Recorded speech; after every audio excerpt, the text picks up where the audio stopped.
Hello everyone, Vickerstown Videos here. Today I'm going to be doing a review of the brand new Percy and Brake Car Bruno 3-pack. As you can see, the front of the box looks very nice, lots of transparent plastic so you can see everything that you get in this 3-pack, and I love how this entire front here is all transparent. There was a while there where we were getting a little bit of cardboard along the edge there with the engine that you got, kind of a picture of it around there, kind of looking up this way. And to be honest, I am kind of happy that's gone. I do like the idea of full transparent plastic at the front so you can see all three pieces in the 3-pack very clearly. Here is the back of the box, and you can see there's a nice illustration of Percy there. He looks really nice. A bit of doodah there about batteries and whatnot. And if I show you the underneath of the box, you can see that the licensing info says 2022. You can see that on the Thomas licensing info and on the Mattel details there. And we can also see a little illustration of Thomas on the barcode. One side of the box looks like this, and the other looks like this. First of all, let's look at Percy. And we can see here this Percy is very different to any Percy we've ever had before. But honestly, I quite like it. I think it is nice. Although the shape is strange, we only have 3 stripes there. And I don't know what's going on here with the painting. But that doesn't look very nice. I don't know what's going on with those little square things. And it's the same on the other side. Look here.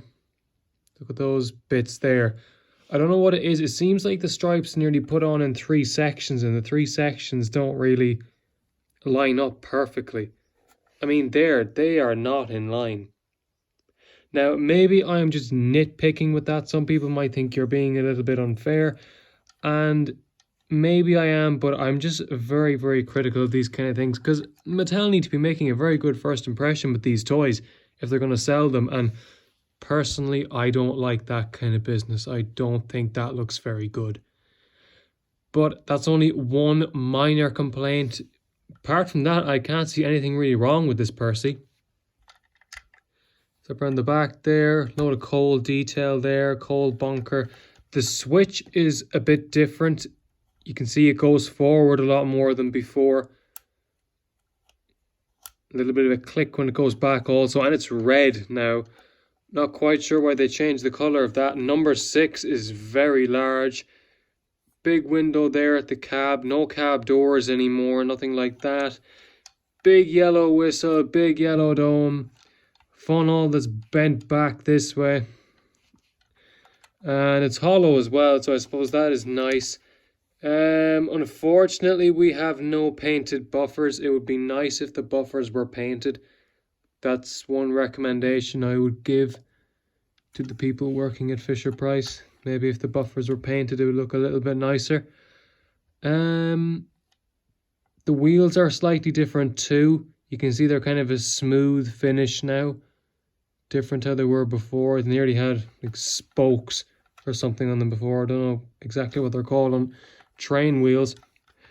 But overall, I am happy with this Percy, even though it is quite big compared to the other ones. I mean, in your hand, this is a big Percy. It really is. Now, maybe it's just the fact he's so tall compared to the other Percys.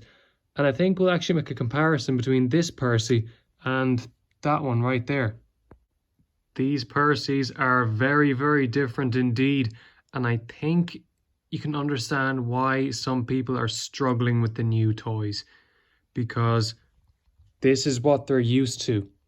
And now they're getting this. I mean, there are a few changes that are quite noticeable. I mean, this part here is just one smooth piece on this, whereas before there were a lot more details in those little green boxes and things. That little bit going up there, we don't have that anymore. The funnel as well is straight up. That one is bent back. The whistle, I mean, look at Percy's new whistle. It's 10 times the size. It's massive compared to that whistle that he had before. The dome is bigger as well, and on this one it's painted gold. I personally prefer the gold. On this version of Percy, it was the talking version, so you did have the rivet details. that go all along here. That cab door I was talking about in the number 6, that's completely different on this Percy. The only thing I will say about this Percy, I said that I wanted a plain Percy. However, he's very, very plain looking. Maybe it's just me. He just looks a little bit bare. It looks like there's barely anything on him. It's hard to explain it, but when you look at this Percy, it looks like there's a lot more going on for the amount of real estate there is on the body of the engine. It is a little bit difficult to explain. Some people mightn't understand what I'm saying, but I just feel that Percy there looks very, very plain compared to this one. That's just my opinion. I just think that this Percy looks better because I think there's kind of more going on than this newer one. And I'm always going to prefer this one because I love these talking engines. They're really nice. And I see the talking engines, they're now making ones that are the all engines go style. So are they as good as what came before it? Has technology advanced that much in a year? Or are they the exact same with the recognition and everything of other engines, just different voices? We'll have to wait and see, won't we? But overall, you can see why people struggle with the new ones because the old ones look so different. So I think it is going to be another while yet before people fully accept these new styles of trains. Next, we have Brake Car Bruno, and Brake Car Bruno looks very interesting, doesn't he? He looks really nice. There are some very nice aspects to him. You can see here, that piece there, that's actually been molded into the plastic.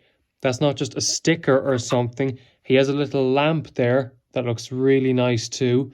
And I like his eyes. They kind of make him look like he's looking ahead nearly, even though he's facing backwards.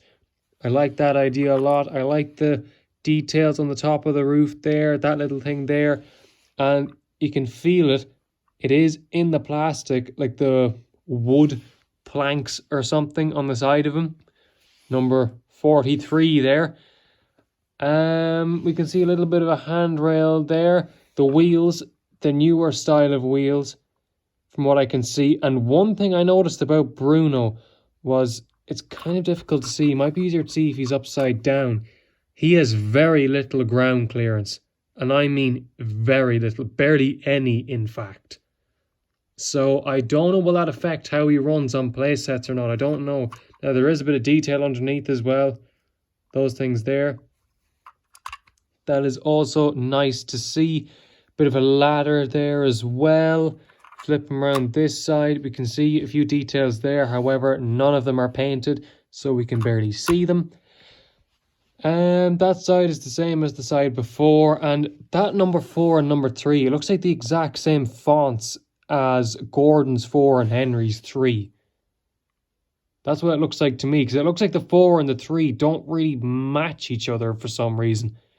They don't look right, I don't know. But I think that's what they're from. That's why they look a little bit different. Now, what would I change about Bruno? What I would change would be painted buffers rather. Those buffers, if they were painted black, it would look much better, I think. And even the coupling there, I like how it is a real life looking coupling. What's that, like a hook and loop or link or something coupling? I don't know what it's called. If that was painted as well, maybe that bit of it could have been grey or something, and that bit up there could have been black. That would have been really nice to see. And that ladder there and that one there, I suppose, look, do whatever you can with those. Maybe you should have just left them yellow. Maybe that's the best thing to do. But I think that door there, if that was painted, and I don't know, are those kind of like hazard stripes? They look like the kind of stripes that are on Ari and Bert. And they kind of, the back of Mavis as well. They look like that. And same story as before, the buffers, if they were painted black, it would really help him stand out. And I think that is just about everything I can say about Brake Car Bruno, because as I said before, I have not seen the episode that he's in, so I have no idea if this is accurate to him or not. Also included is this. It's a little truck and it has removable cargo there.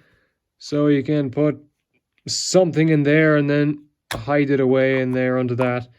Nice cargo. Pretty sure that was released with Gator before and it was green. And this truck has the older style geared wheels. Bruno doesn't have those wheels. He just has normal ones that are like smooth.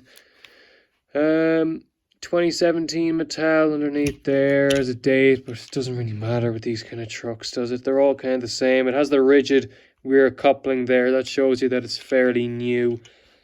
But yeah, fairly standard stuff, those little trucks, but they may disappear in the near future. Maybe trucks aren't going to look like that anymore. Overall, I think this is a very good 3-pack. I feel it's really kickstarted my interest in the new all engines go motorized trains, and I think if you get this 3-pack too, you will possibly feel the same way. And that's gonna do it for today's video, and thank you guys very much for watching this video. I hope you enjoyed it, and if you did enjoy it, be sure to subscribe, and I'll see you all in the next one.